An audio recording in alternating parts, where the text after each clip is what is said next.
the waiting tree at IIT Kharagpur. Raj Basu. Last year, in 2025, I attended our 20th year reunion, the USA chapter for the IIT Kharagpur class of 2005, held in Washington, D.C. It was one of those rare days when time loosens its grip for a while. Old friends returned, carrying grayer hair, calmer voices, spouses, children, titles, fatigue, success, and all the invisible weather of 20 years. And yet, beneath all that, the old selves flickered through, unchanged. The laughter came back quickly. The teasing came back even faster. For a few hours, we were not professors, researchers, administrators, entrepreneurs, or parents. We were just KGPN again, standing in clusters, talking too loudly, forgetting the time. I was speaking with Ornob, trying to decide which of us had aged more gracefully, when I felt a light tap on my shoulder from behind. I turned, and there they were, Subrata and Sukanya, smiling. For a moment, I simply stared at them. Not because I didn't recognize them. I did instantly, but because I knew they lived in the UK now. Both were professors at the University of Manchester. I had not expected to see them in Washington, among the reunion crowd. What a surprise, I said, and meant it. Subrata laughed and explained that they had come to Johns Hopkins in Baltimore for a research collaboration, and once they realized the reunion was happening nearby, they decided they would be fools to miss it. Naturally, I introduced them to my wife, Jilik. She had heard many names from my Kharagpur days over the years, but not always the full stories attached to them. By the end of the evening, as people began leaving in waves, I told Subrata and Sukanya that instead of letting them arrange a cab back to Baltimore, I would drop them at their hotel myself. It was not much trouble, and the selfish truth was that I wanted more time with them. So later that night, after the reunion hall had thinned of noise, we got into the car. Jilik beside me in front, Subrata and Sukanya in the back, and started toward Baltimore. At first, the conversation was easy. Reunion talk. Who had changed? Who had not? Which professors at Kharagpur were still remembered with fear, and which with affection? Sukanya said the food had been excellent, especially the chicken dish. From the back seat, Subrata laughed. "Are you the same Sukanya?" he said. "Since when did she start liking chicken more than goat curry?" Jilik laughed at once, but for me, something else happened. For one brief second, an old chill moved down my spine. Not because of the joke itself, because of the memory behind it. I glanced at Subrata in the rear-view mirror. He was already looking at me, and in that instant, I knew he knew exactly what had just happened in my head. He did not look alarmed. He gave me a small, peaceful expression and asked gently, "Does Jilik know the story?" I said, "No." He leaned back and said, "Then tell her now. We still have a drive." Jilik turned slightly toward me. "What story?" For a few seconds, I drove in silence through the Maryland night, headlights carving out a narrow certainty while everything else remained dark. Then I said, "It happened in Kharagpur during our master's years." And I began. As I think of the Kharagpur campus at this moment, I remember distance. Anyone who has lived there will understand what I mean. Kharagpur is not a campus you simply attend. It is a world spread under sky and trees and long roads, where one department can feel emotionally farther from another than any map suggests. Evening there has its own scale. After sunset, distances stretch, lights thin out, sounds travel oddly. A bicycle bell from far away can feel closer than a human voice 10 steps behind you. I was doing my master's in physics at the time. Among my close friends was Subrata. Back then, he was quieter than most of us, serious, thoughtful, the kind of friend whose silences were never empty. And then there was Sukanya from the mathematics department. They were already deeply in love by then, not in some loud campus theater way. They were simply inevitable. People stopped reacting to them as a couple because they had become part of the natural order of campus life. If Subrata vanished after evening tea, someone would grin and say, "Math department orbit." If Sukanya left an event early, somebody would shrug and say, "Physics gravitational pull." They were good together. That was the simplest truth. And perhaps that is why what happened later became so dangerous. Because most hauntings begin with loneliness. This one began with love. There was a stretch of road on campus that Subrata and Sukanya liked. It lay toward the quieter Hijli side of campus, not outside the boundary wall, not near any railway line, nothing dramatic like that. Just a more secluded internal road, lined with trees, where evening traffic thinned early and the campus felt almost private. There was one particular bend where a large old tree stood just off the side of the road. Beneath it, the ground broadened slightly, enough for two people to stand and talk in peace. Like many such places in student life, it became theirs not because anyone declared it so, but because they kept returning to it. Subrata and Sukanya met there often, sometimes after class, sometimes after departmental work, sometimes only for 15 quiet minutes before dinner. That was the road where the trouble began. The first strange thing was so small that I would have forgotten it if everything after had not given it shape. It was late autumn of 2004. The air had begun to dry. Evening came a little earlier. The roads after sunset felt wider, emptier. I was returning from the lab one evening when I saw Subrata standing alone beneath that familiar tree. Not standing casually, waiting. There is a difference.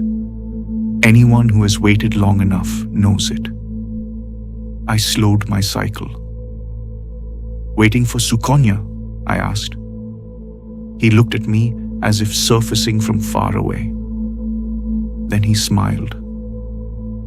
Yes. That, of course, was normal. So I was about to tease him and move on. But then he added, "She told me not to leave before sunset. She said she'd come." There was something in the way he said it, something slightly too fixed. Still, I laughed lightly and said, "Then don't leave." I rode on. About 40 minutes later, after tea, I passed the same road again. Subrata was still there, alone. Now it was almost dark. I stopped. She didn't come. Subrata looked toward the road again. She did. I frowned. "When?"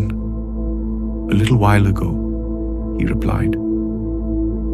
"Then why are you still here?" I asked. He hesitated, then said almost apologetically, "She said she'd come back." At the time, I laughed, because the sentence sounded harmlessly absurd. But as I rode away, a cold line moved through me for no reason I could explain. Over the next 2 weeks, Subrata changed in a way small enough that most people might not have noticed. I noticed. He became distracted, but not in the usual student way. Not exam stressed, not sleep deprived, not depressed exactly. He seemed occupied by waiting. Sometimes I would see him glance toward roads with sudden intensity, as if expecting someone to step into view. Once, outside the physics department after dusk, I saw him turn sharply at the sound of approaching footsteps, only to relax, visibly disappointed, when it was just 2 boys from another hostel. He stopped joining us for late tea as often. He began leaving conversations halfway through. One night in my room, I asked him directly, "What's wrong with you?" He sat on the chair by my desk, elbows on knees, silent for a long while. Then he said, without looking up, "Sukanya is meeting me in places I never told her about." I frowned. "What do you mean?" "She knows things," he said quietly. "Things I thought, but never said." That was when I put my pen down. "What things?" he swallowed. "She told me not to take the shorter road past the old workshop because I'd think of that accident again." Months earlier, he and I had seen the aftermath of a bad cycling accident near that road. We had never discussed it with anyone else. I said the reasonable thing first. "You probably told her." He shook his head. Then he added, in a voice that made the room feel smaller, "She keeps asking me why I never stay until the road goes completely dark." I frowned. "What do you mean?" He looked up at me then, and there was something in his face I had never seen before.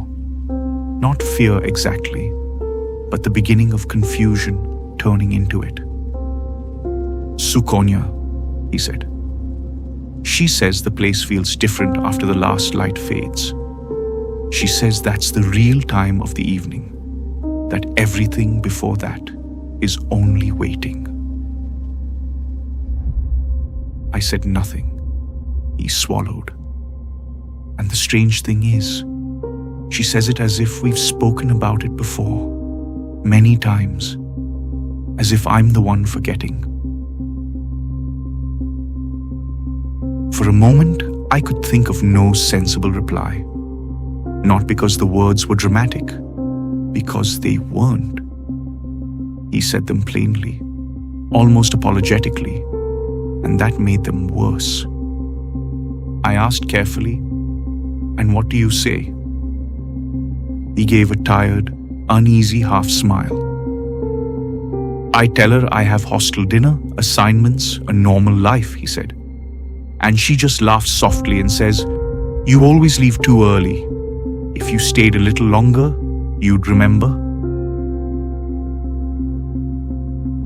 That was the first moment something genuinely cold moved through me, because whatever was happening to Subrata did not sound like a misunderstanding between 2 lovers. It sounded like the 2 of them were somehow standing inside the same moment, but not at the same time. A few days later, I spoke to Sukanya. She looked tired, not physically, but inwardly, as if she had been holding herself together through careful thought alone. I said, "Subrata seems strange lately." Her expression changed immediately, not into surprise, but dread. "He told you?" she asked. "Told me what?" Sukanya was quiet for a moment, then said very softly, "Something has started reaching him before I do." I stared at her. She continued, "At first I thought Subrata was joking. Then I thought he was testing me. He kept asking why I had told him to wait near places I had never gone with him. Why I knew what he was thinking before he said it. Then she looked directly at me and said in a steady voice, "But Raj, I didn't." The evening around us had gone unnaturally still. Then she added, "He says it looks like me, but only in the falling light." That was the first moment I felt real fear. The first time I saw something myself, doubt did not disappear. It changed shape. It was early December. The evening had that dry winter stillness Kharagpur sometimes gets, clear enough that distant lights seem unnaturally sharp. I was walking back from the library when I saw two figures beneath the familiar tree. One was Subrata. The other was unmistakably a young woman. Even from a distance, I thought, Sukanya. I almost kept walking. Then something in me hesitated.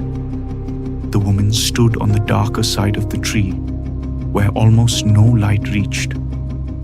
Yet the outline of her face was too clearly visible, as if she were lit from memory rather than from any actual source around her. I slowed. Subrata said something. I could not hear it. The woman tilted her head. And then, with a slow sinking feeling, I realized she was not facing Subrata. She was facing me, not fully, but enough. As if she had sensed me before I made a sound, I stopped dead. At that exact moment, a bicycle passed in front of me, cutting off my view for 1 second. When it cleared, Subrata was alone. Completely alone. Still standing in a conversation posture, head slightly bent, one hand half raised. But there was no one there.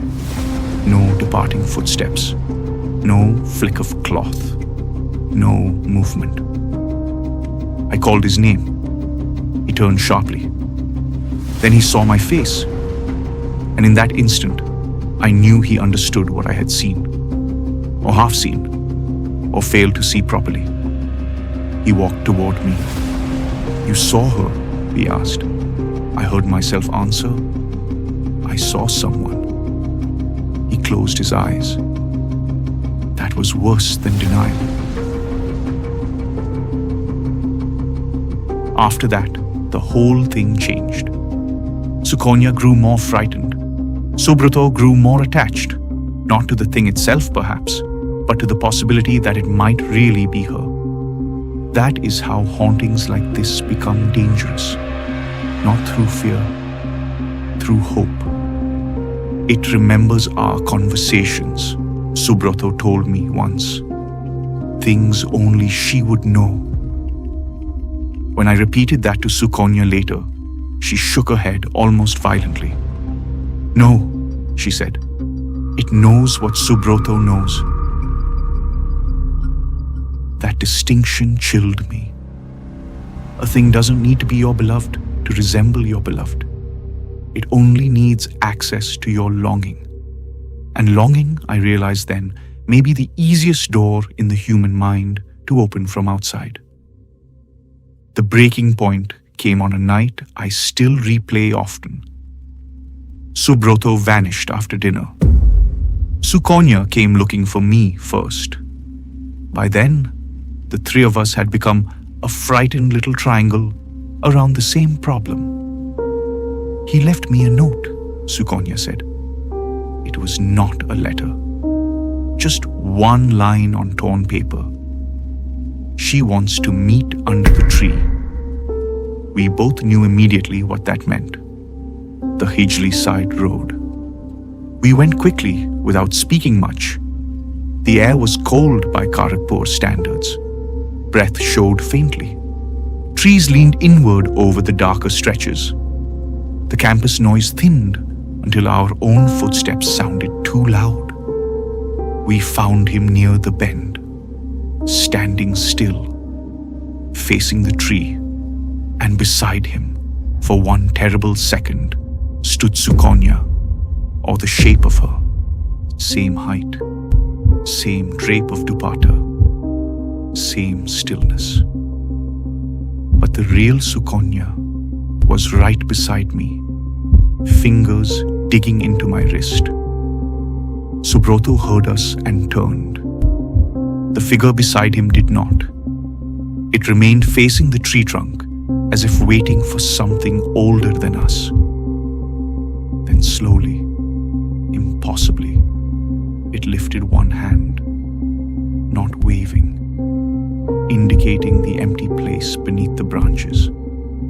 Subrata's voice came out dazed, almost reverent. She says this is where she waited.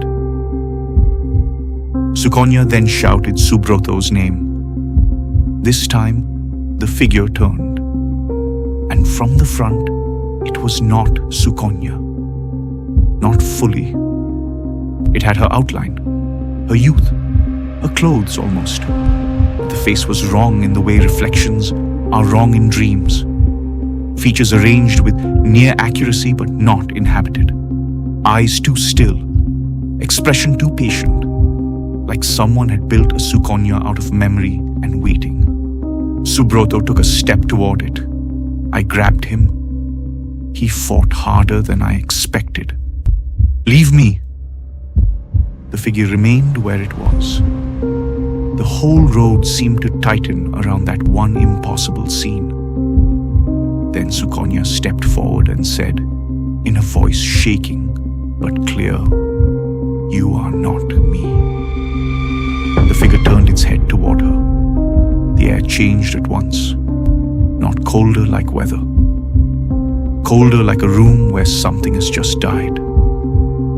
And then the figure smiled, not cruelly, worse than cruelly, with relief, as if someone after a very long time had finally heard the correct sentence. For one split second, the figure changed. No longer Sukanya, no longer even clearly female. A wavering blur of a person who had worn longing so long that identity itself had thinned. Then it was gone, not dissolving, not drifting, simply no longer there. Subrata nearly fell. I caught him. Sukanya was beside us instantly. When the silence returned, all three of us were shaking. And only after that night did the old campus folklore begin to make a terrible kind of sense. Like most campus folklore, it did not come to us neatly. It came in fragments, through a senior from the hostel, a half-remembered tea-stall story, an old staff member who spoke only when he was sure nobody would repeat him too loudly. Over time, one pattern emerged. Years earlier, there had been a boy and a girl who used to meet secretly on that same stretch of road. Not a legendary pair, not campus celebrities, just two young people in love, trying to find a place where love could exist quietly, under the same tree, at the same bend, at the same hour of the evening. One night, something went wrong. No one agreed on every detail. In one version, an argument led to a quarrel. In another, panic. In another still, a desperate movement toward the darker edge of the road and a fall that should not have happened. But one fact never changed. The boy died. The girl did not. And what happened after his death is what kept the story alive. She kept coming back. Again and again, she came to the same road, the same tree, the same place where they had met, waiting for the boy who no longer arrived. At first, people called it grief. Then they began to avoid her. Later, according to the old version, the campus doctor diagnosed her as mentally unstable. She left the campus. Much later, word came that she had died in a mental hospital. And the detail that made the story unbearable was this.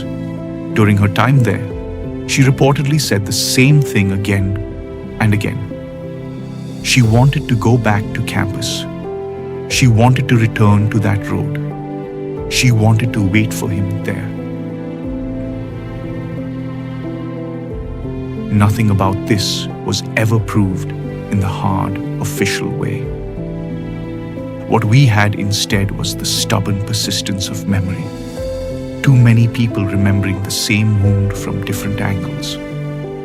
And once I heard that story, after the night under the tree, the whole haunting took on a new and dreadful clarity. Because another coincidence had become impossible to ignore. That same road, that same bend, that same tree.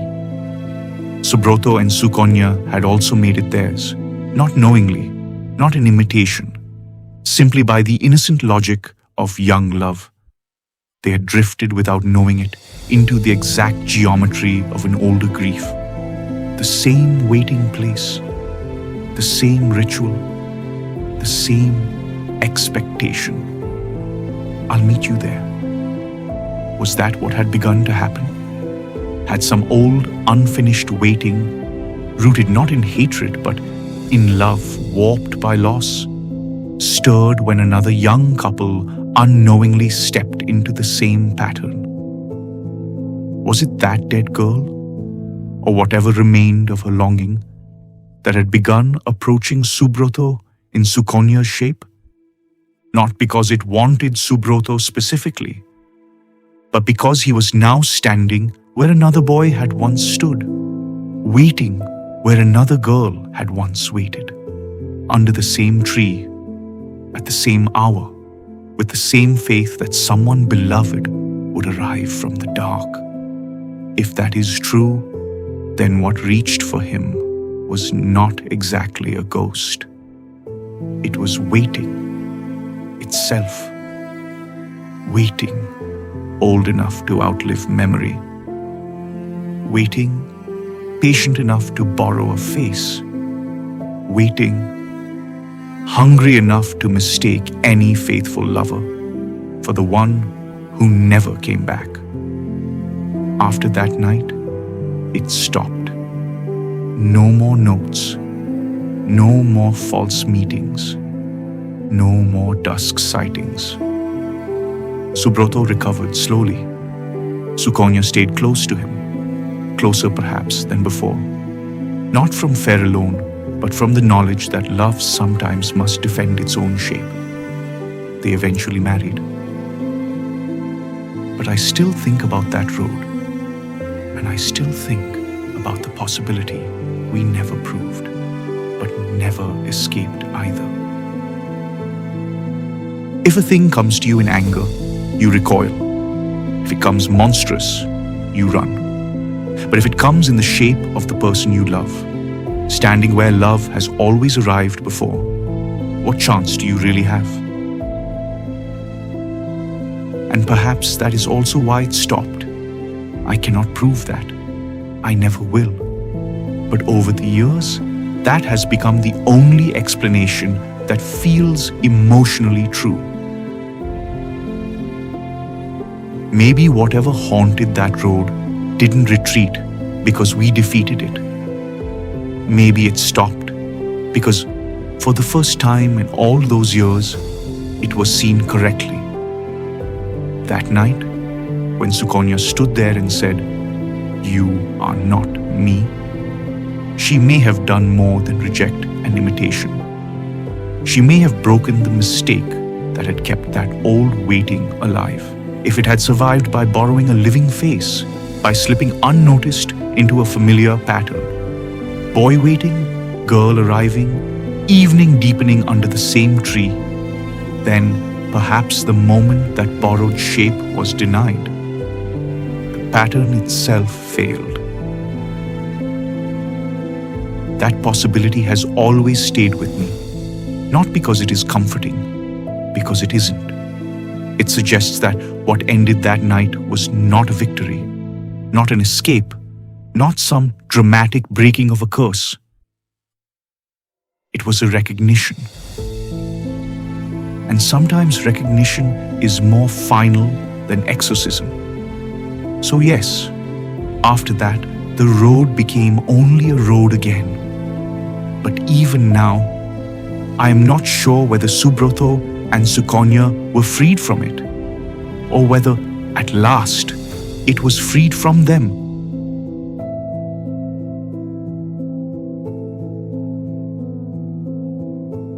When I finished speaking, the highway lights had already begun to thin into Baltimore. For a few moments, no one spoke. Then Jilik exhaled softly and said, "So that is why Subrata's joke frightened you." From the back seat, Subrata laughed quietly. And this time, all of us understood exactly why.